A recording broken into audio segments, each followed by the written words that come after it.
So I've decided to do my podcast on The Road Not Taken by Robert Frost. This poem is about a man who comes to a fork in the road and finds that both paths look exactly the same to him, and really both of them are the road not taken, because no one has really walked on either. Frost says he will come back and take the other path someday, but he really knows in his mind that he won't be able to. So the problem is, he doesn't want to choose the wrong path and then regret it later in life. The poem shows that free will is a double-edged sword. For instance, we are free to choose whatever path we want, but that doesn't necessarily mean that we will choose the right path. In fact, most of the time, we are the least qualified person to choose the path we go on. Another interesting thing about this poem is its rhyme scheme and rhythm. The rhyme scheme is A-B-A-A-B, which is a 5-line rhyme scheme. It's rather unique. And then the rhythm is an iambic tetrameter, which combined with the rhyme scheme makes it a rather difficult poem to write. Okay, so breaking down the poem, it begins with 2 roads diverged in a yellow wood, which immediately sets up the setting as a fork in the road and a man not sure which way to go. And sorry I could not travel both and be one traveler, long I stood. He says he almost wants to split himself apart and take both so that he knows which way they both lead. And looked down one as far as I could to where it bent in the undergrowth. He's trying to see ahead to find out what the roads may contain, but finds that just like in life, you really can't know what will happen to you if you take that road. He then says, then took the other as just as fair, and having perhaps the better claim, because it was grassy and wanted wear. So the initial impression is that this is the more traveled road, but then he goes on to say, though as for that, the passing there had warned them really about the same. So they're both the same road from the initial impression is what he's saying, but he knows that they will become different and take him to different places in his life, and he doesn't want to pick the wrong one. And both that morning equally lay, in leaves no step had trodden black. Oh, I kept the first for another day. Yet knowing how way leads on to way, I doubted if I should ever come back.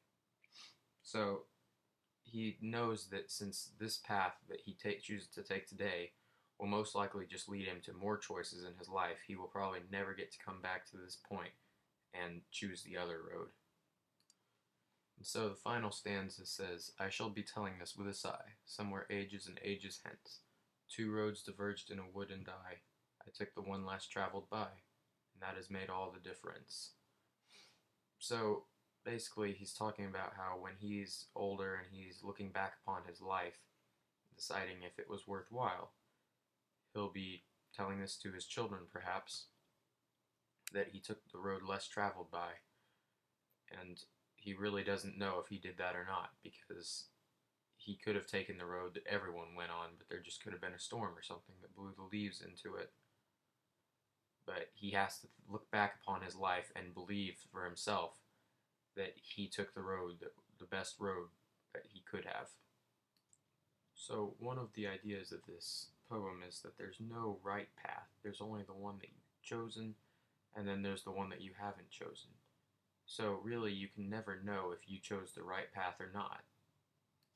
So no matter what path Frost chooses, he's going to feel like he's wrong at some points in his life, and always look back in his life and think of that fork in the road, and never know what would have happened if he had chosen that other path. Another interesting theme that I found, which I admittedly found on SparkNotes, was that the title is The Road Not Taken, not The Road Less Traveled. If it was The Road Less Traveled, it would imply that he is completely confident in his decision, that he chose that. Whereas with The Road Not Taken, it's his regret coming through at not having gotten to take the other road. Well, since my podcast isn't quite long enough, I'm just going to do something fun now with poetry. So, here it is.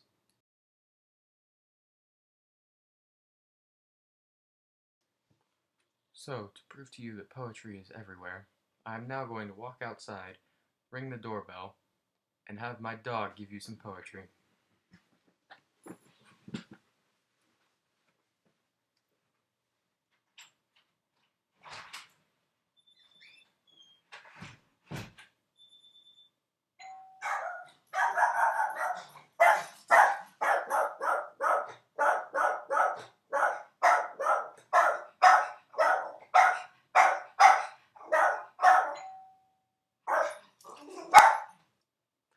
So, my dog grew slowly less excited as the barking went on. She continually got quieter and less frequent with her barks. It started out with 5 barks per line, then it was 4, then 3, then 2, then just 1. If this were poetry, it would have been in the free verse style, much like that of Langston Hughes, as she had no real structure to her barking at the doorbell. Also, she ended with a final, very loud and emphasized bark, which really put a good ending to the whole thing. So, why did I decide to do this? Well, I figured one, you might be bored of getting the same kind of podcast over and over. It was a creative thing to do, and we didn't really haven't gotten to listen to much poetry read. We've mostly just been reading it ourselves. So this shows how the stresses and syllables are made in real life. Basically, it was a way for me to analyze the poetry as it is supposed to be read, rather than as it is written.